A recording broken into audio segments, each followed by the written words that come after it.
My wife's cheating and my daughter's betrayal broke me. But I rose stronger and delivered a cold revenge that left them both empty-handed. That evening, she was in the shower and her phone buzzed on the nightstand. Normally, I wouldn't even glance at it, but something about the way she grabbed it earlier, clutching it tightly when I walked past, planted a seed of doubt. My gut told me something was off, and for the first time in years, I listened. I unlocked her phone. She never bothered to hide her passcode, probably because she never imagined I'd look, or maybe she thought I'd never have the guts to check. But there it was, staring back at me. The first message made my stomach drop. I can't stop thinking about last night. You drive me crazy. I froze. My fingers felt numb as I scrolled through message after message. Explicit photos, plans to meet up, nicknames that made my skin crawl. My wife, the woman I trusted, the mother of my child, was having an affair. And not just any affair. She was involved with someone younger, someone who made her feel alive again. Those were her words. The shower turned off, and I panicked. My hands were shaking as I put the phone back where I found it, pretending nothing had happened. But inside, I was already breaking. My mind raced. Was this recent? Had it been going on for months? Years? When she stepped out of the bathroom, she barely looked at me. She was texting again, her lips curled into a little smile I hadn't seen in months. And now I knew why. I couldn't speak. I just sat there, staring at her, trying to process what I had seen. Later that night, I tried to confront her. I asked who she had been texting so much lately. She didn't even flinch. Instead, she laughed and said, "Are you seriously checking up on me? God, you're so insecure." Her words stung, but it was the look in her eyes that hurt more. It wasn't fear or guilt. It was disdain, like she no longer saw me as someone worthy of her respect. She turned over in bed, dismissing me completely. That's when I knew this wasn't just a mistake or a moment of weakness. She had already decided I wasn't enough for her. The next morning, I overheard her talking to our daughter. They were laughing in the kitchen, and then I caught it. My wife's voice, sharp and mocking. "Your dad is getting paranoid in his old age. He actually thinks I'm cheating." My daughter laughed. That sound cut me deeper than any words ever could.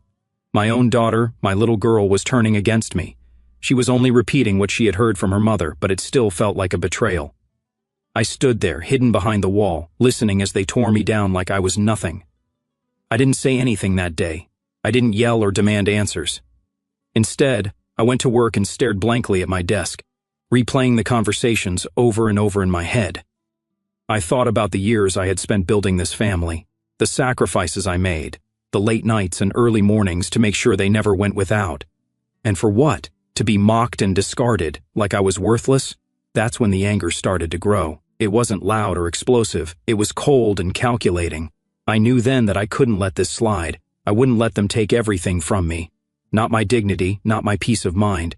They thought I was weak. They thought I was broken. But they had no idea what I was capable of. I couldn't shake the words I had overheard, the laughter, the mockery. It played in my head like a broken record, each repetition twisting the knife a little deeper. But nothing could have prepared me for what came next. A few days later, I decided I couldn't let it fester any longer. I needed answers, real answers, not smirks and dismissal. That evening, I sat at the dining table waiting for her to come home. When she finally walked through the door, dressed in new clothes I'd never seen before and wearing perfume I hadn't smelled on her in years, I knew this wouldn't end well. "Sit down," I said, trying to keep my voice steady. She rolled her eyes but sat, tossing her bag onto the counter like she couldn't care less about the tension filling the room. I didn't sugarcoat it. "I know what's going on," I said. "I saw the messages. I know about him." For a split second, I thought I saw panic flash in her eyes, but then, just like that, she laughed. Not a nervous laugh, but one that was sharp and dismissive. "Are you serious?" she scoffed. "You've been spying on me? God, that's pathetic. Pathetic." That's what she called me. I stood my ground, though my hands were clenched so tightly under the table that my knuckles turned white. "Don't try to turn this around," I said. "I trusted you. I built this life for us, and this is how you repay me?" She leaned back in her chair, arms crossed like she was bored. "Built this life?" she repeated mockingly. "Oh, please. You think working your 9 to 5 and coming home to sit on the couch makes you a man? Let me tell you something. You stopped being a man to me a long time ago." Her words hit harder than any punch I had ever taken. But before I could even respond, our daughter walked into the room, drawn by the raised voices. That's when things went from bad to unbearable. "What's going on?" she asked, her tone already laced with annoyance. Before I could answer, my wife spoke for me. "Your dad's throwing a tantrum because he can't handle the truth." My daughter smirked. "Maybe if you acted like a real man. she said, echoing her mother's words. Mom wouldn't need to look elsewhere. I felt like the floor had been ripped out from under me. My own daughter, my flesh and blood, was siding with her. Not just siding with her, but mocking me, ridiculing me like I was nothing. I tried to keep my composure, but I couldn't hide the crack in my voice when I said, "You don't know what you're talking about." Her response? Another smirk. Whatever. Maybe if you weren't so weak, she wouldn't be so bored. I can't explain what it's like to hear those words from your own child. It's like something inside you dies. The worst part? I couldn't even blame her completely. She didn't get those ideas on her own. They'd been fed to her, slowly, carefully, poison disguised as loyalty to her mother. I wanted to scream. I wanted to lash out, but I didn't. Instead, I just stood up and walked out of the room, leaving them both laughing behind me. I sat in my car for hours that night, replaying every moment, every word, until the anger took over completely. They thought I was weak. They thought I wouldn't fight back. They were wrong. I didn't sleep that night. I sat in the car until my legs went numb and my fingers were stiff from gripping the steering wheel. My mind kept replaying the laughter, the smirks, the words that cut deeper than I thought was possible. But somewhere between anger and humiliation, something shifted. I stopped thinking like a man who'd been broken. Instead, I started thinking like a man who had nothing to lose. The first thing I did was get my emotions under control. I couldn't afford to act impulsively, not with so much at stake. I spent the next few days observing, quietly, calculatingly. I acted like I'd accepted my place, like I'd given up. I let them believe they'd won.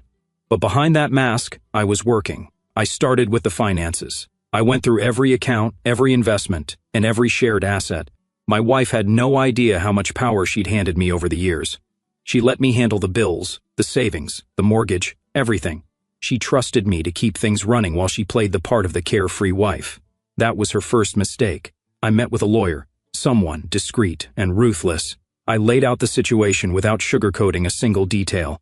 I wanted to know exactly what I could and couldn't do legally. The answer was better than I expected.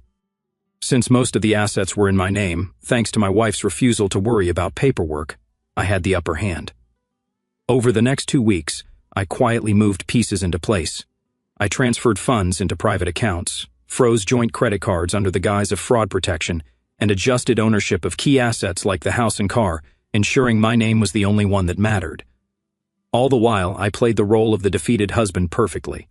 I still came home every night, ate dinner at the table, and listened to their whispers and laughter as if I couldn't hear them. I even apologized once, pretending I was trying to make things work. But the hardest part wasn't pretending, it was enduring. I had to sit there and watch as my wife came home later and later, dressed in outfits she never wore for me. I had to watch my daughter roll her eyes every time I spoke, treating me like a burden in my own house. There were moments when I wanted to snap, when I wanted to throw everything I'd prepared in their faces and burn it all down just to see their reaction. But I didn't, because I knew patience would make the fall even harder.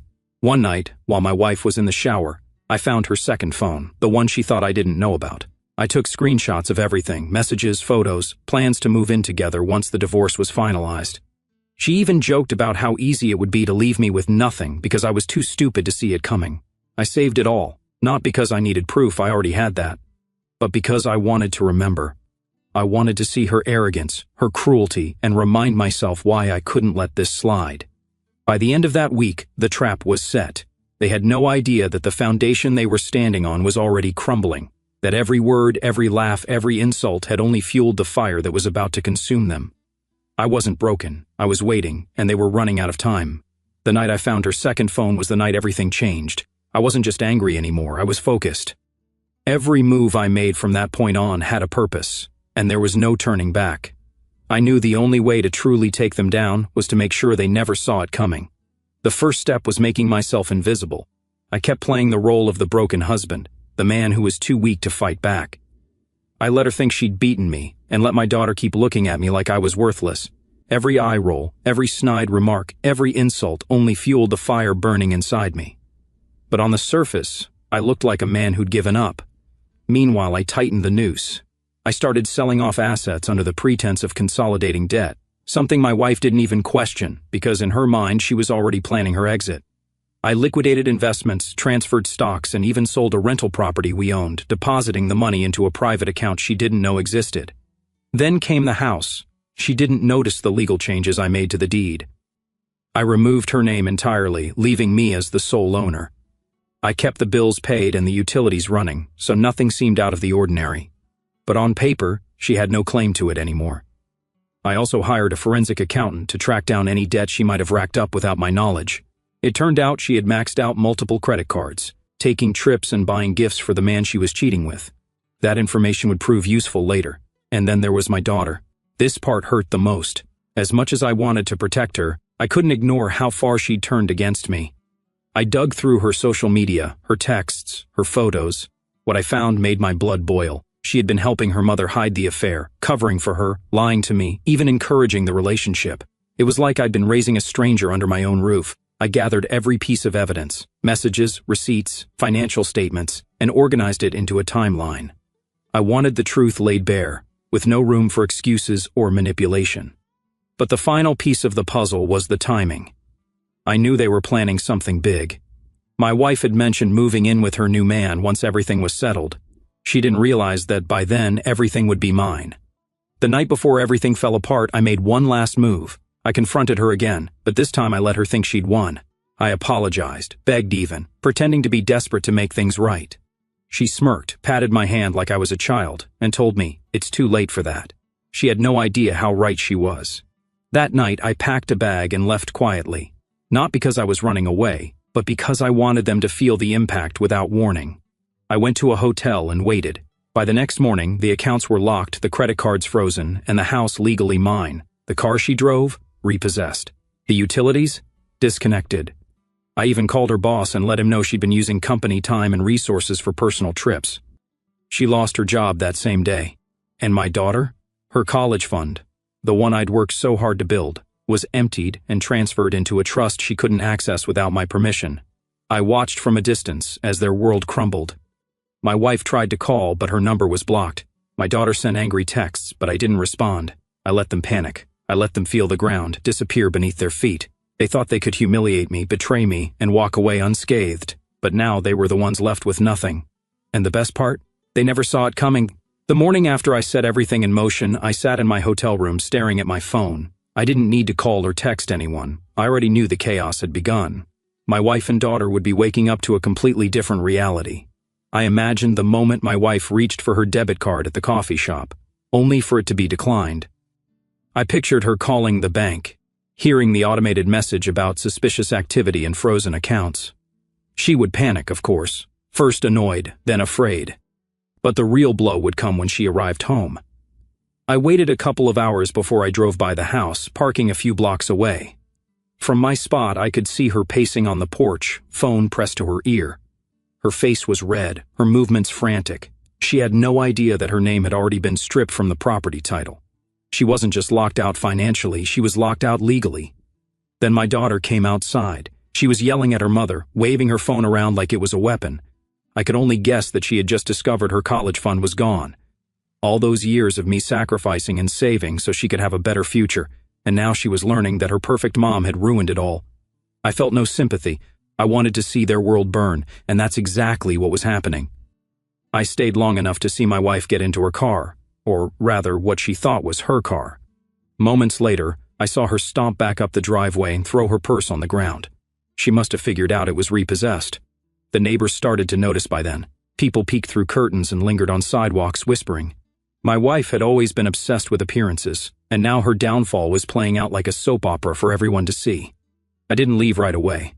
I wanted to savor the moment, but I also wanted to make sure they couldn't twist the narrative. I sent the evidence I'd collected, the messages, the financial records, even photos of her with her lover, to her family and close friends. I wasn't going to let her play the victim. By the end of the day, I heard through mutual contacts that her lover had dumped her. It turned out he wasn't interested in taking care of a broke, jobless woman with a teenage daughter who hated her guts. She thought he was her escape plan, but he abandoned her the moment things got tough. And my daughter? She tried calling me, first crying, then screaming, but I didn't answer. I let her feel the consequences of choosing sides.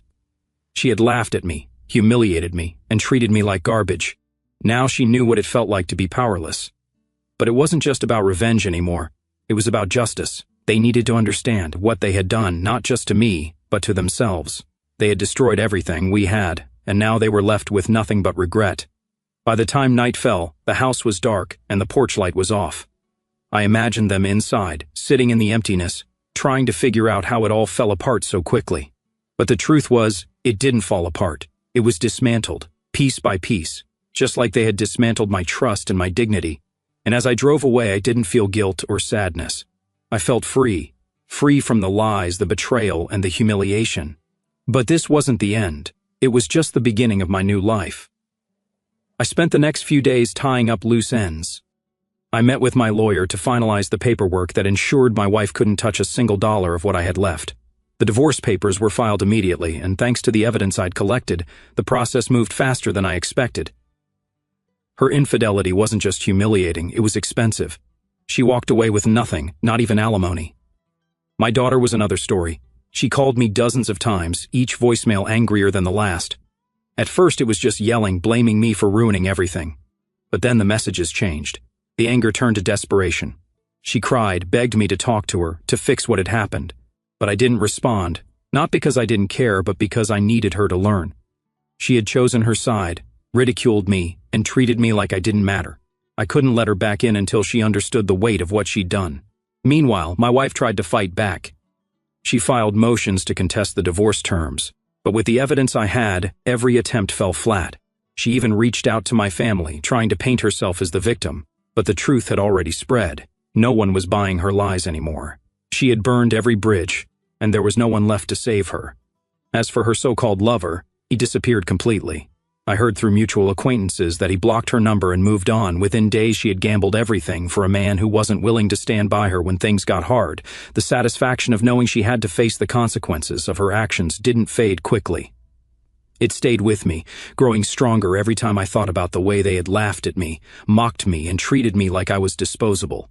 But at some point, I stopped caring about what happened to them. I realized that revenge wasn't the only thing I needed. I needed freedom. So I moved. I sold the house, packed my things, and started over in a new city with no reminders of the past, no ghosts haunting me. I focused on rebuilding myself, physically, emotionally, and financially. I hit the gym. Not just to look better, but to feel stronger. I picked up hobbies I'd let go of during my marriage. I traveled, met new people, and finally started living for myself. It wasn't easy. There were nights when the memories crept in, when I thought about the family I thought I had, and the life I thought I was building. But those moments didn't last long. Every time doubt tried to creep back in, I reminded myself of the truth, how they had treated me, how they had underestimated me. Months later, my daughter finally reached out in a way that felt genuine. She wasn't angry or blaming me anymore. Instead, she was apologetic. She admitted she'd been manipulated, that she had let her mother's bitterness poison her view of me. It wasn't a quick fix. Trust doesn't rebuild overnight. But we talked, really talked. And I saw glimpses of the girl I used to know, the one who loved me and respected me before everything fell apart. My wife, on the other hand, never bounced back. She lost more than just money. She lost her reputation, her status, and the comfortable life she had taken for granted. I heard she was living in a small apartment, struggling to hold down a job and drowning in debt. I didn't feel sorry for her, because the truth is, she made her choices. She played her games, thinking she could control everything. But in the end, she lost. And me? I won. Not just because I took back what was mine, but because I proved to myself that I wasn't weak. I wasn't a failure. I was stronger than they ever gave me credit for. This wasn't just revenge, it was justice. And it was freedom. As I sit here in my new apartment, overlooking a city skyline that feels both foreign and liberating, I can't help but dive deeper into the whirlwind of emotions that have defined this chapter of my life. It's been months since I walked away from the wreckage I orchestrated, and while the practical pieces have fallen into place, new job, new routines, new sense of self, the feelings linger like echoes in an empty room. Freedom, yes, that's the word I clung to in those final moments, but it's more nuanced than that. It's a cocktail of triumph laced with sorrow, vindication shadowed by loneliness, and a quiet strength forged in the fires of betrayal. Let me try to unpack it all, not just for you, but for myself, because putting words to these emotions is the only way I've found to make sense of the chaos. First, there's the anger, that raw, visceral fury that started as a spark and grew into an inferno. When I first saw those messages on her phone, it wasn't just hurt, it was rage. Rage at the deception, at the years I'd poured into a marriage that she treated like a disposable convenience. I remember the heat rising in my chest, my vision blurring as I scrolled through evidence of her double life. How could she? The woman who vowed to stand by me through thick and thin, who shared my bed and my dreams, had reduced me to a punchline in her secret conversations. That anger wasn't fleeting, it simmered, evolving from hot flashes of fury into a cold, strategic resolve. It fueled every late-night plan, every legal maneuver. But now, looking back, I realize anger was my armor. Without it, I might have crumbled. Yet it came at a cost, sleepless nights, where I'd wake up clenching my fists, replaying her mocking words, "You stopped being a man to me a long time ago." Those phrases still sting, but they've lost their power. Anger taught me boundaries, but holding on to it forever would have poisoned me just as her lies did. Beneath the anger, though, was a profound sadness, a grief for what was lost. Our marriage wasn't always a battlefield. There were good years, moments of genuine joy, family vacations where we'd laugh until our sides hurt, quiet evenings watching our daughter grow from a toddler into a young woman. I mourn those memories, tainted now by the revelation that even then, perhaps, the cracks were forming. The sadness hit hardest when I thought about our daughter. Hearing her laugh at my expense, siding with her mother without a second thought, it shattered something paternal in me. She was my little girl, the one I'd rocked to sleep during thunderstorms, the one whose first steps I captured on video. To have her echo her mother's disdain felt like losing a part of my soul. In the quiet hours after I left, I'd sit in that hotel room and cry, not dramatic sobs, but silent tears that soaked my pillow. Sadness for the family unit we'd built, now reduced to ashes. Sadness for her, manipulated by a parent she trusted, and for myself, forced to become the villain in her eyes to reclaim my dignity. Even now, as we've started mending fences, that sadness lingers in the pauses of our conversations, a reminder of the innocence we both lost. Then there's the guilt, that insidious whisper that creeps in uninvited. Did I go too far? Was stripping them of everything, finances, security, even the roof over their heads, justice or cruelty? In the heat of planning, it felt righteous. They had humiliated me, betrayed me in the most intimate ways. But afterward, when I heard through the grapevine about my wife's struggles, bouncing between dead-end jobs, isolated in a dingy apartment, the guilt gnawed at me. Not regret exactly, I stand by my actions as necessary self-preservation. But guilt for the collateral damage, especially to my daughter. Emptying her college fund wasn't about punishment, it was about consequences, about teaching her that choices have ripple effects. Yet, in my darker moments, I wonder if I could have been more merciful. Would a softer approach have spared her the pain? Or would it have enabled the toxicity to continue? Guilt makes me human, I suppose, a counterbalance to the satisfaction of seeing them face reality. It's taught me that revenge, while cathartic, leaves scars on the avenger too. Interwoven with these heavier emotions is a surprising sense of relief, like exhaling after holding my breath for years. Walking away from that house, from the pretense of a happy family, felt like shedding a skin that no longer fit.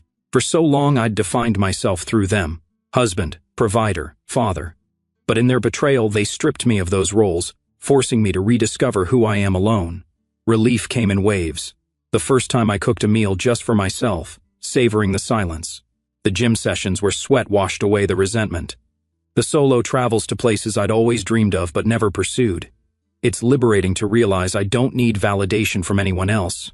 No more walking on eggshells, no more ignoring the red flags for the sake of peace. This relief has blossomed into gratitude. Gratitude for the pain that pushed me toward growth. Without this ordeal, I might have stayed complacent, fading into a life of quiet dissatisfaction. Now every sunrise feels like a fresh start, unburdened by the weight of unspoken resentments. Empowerment is another layer, perhaps the most transformative. They called me weak, pathetic, insecure. Those labels became fuel for my reinvention. Proving them wrong wasn't just about financial maneuvers, it was about reclaiming my narrative. I learned to navigate legal systems, manage assets with precision, and stand firm in my worth.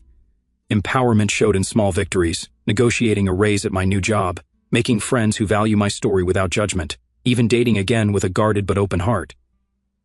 It's empowering to know I survived the unimaginable, betrayal from the two people I loved most, and emerged stronger. This strength isn't macho posturing, it's quiet resilience, the kind that comes from facing your demons head-on. I feel empowered in my vulnerability too, admitting that the journey hurt, that I'm not invincible. Sharing this now, bearing these emotions, is part of that empowerment. It's me saying, I was broken, but I rebuilt myself piece by piece. Of course, there's hope threading through it all, fragile but persistent. Hope for my relationship with my daughter. Our recent talks have been tentative bridges, built on apologies and understanding. She's growing, seeing her mother's flaws without the rose-tinted glasses. It gives me hope that we can heal, that family bonds, though strained, aren't irreparable. Hope for myself, that this chapter closes the door on bitterness, opening one to genuine connections. Maybe even hope for my ex-wife, in a detached way. Not forgiveness yet, but an acknowledgement that people can change if they choose. Hope keeps the cynicism at bay, reminding me that life isn't defined by one betrayal. Loneliness, though, is the undercurrent I can't ignore. Nights when the apartment feels too quiet, when I scroll through old photos and feel the ache of what could have been. Loneliness for companionship, for the simple act of sharing a meal with someone who knows your history. It's not debilitating. I've learned to fill it with books, hikes, and self-reflection. But it's real, a reminder that humans are wired for connection. This loneliness has made me more empathetic, more intentional in my interactions. I don't take trust for granted anymore. Finally, there's acceptance, the calm after the storm, accepting that people change, that love can sour, that pain is part of the human experience. I've accepted my role in the marriage's decline. Maybe I was too focused on providing materially, neglecting the emotional intimacy. Acceptance doesn't erase the hurt, but it softens its edges, allowing me to move forward without the baggage. In this acceptance, I've found peace, a steady, unshakable peace that no external validation can touch. These emotions, anger, sadness, guilt, relief, empowerment, hope, loneliness, acceptance, they ebb and flow, sometimes crashing like waves, other times lapping gently. They've shaped me into someone wiser, more guarded yet more alive. If there's one takeaway, it's that feelings aren't linear, they're a tapestry, woven from the threads of experience, and in sharing them I honor the man I was, the man I became, and the man I'm still becoming. Life goes on, richer for the scars,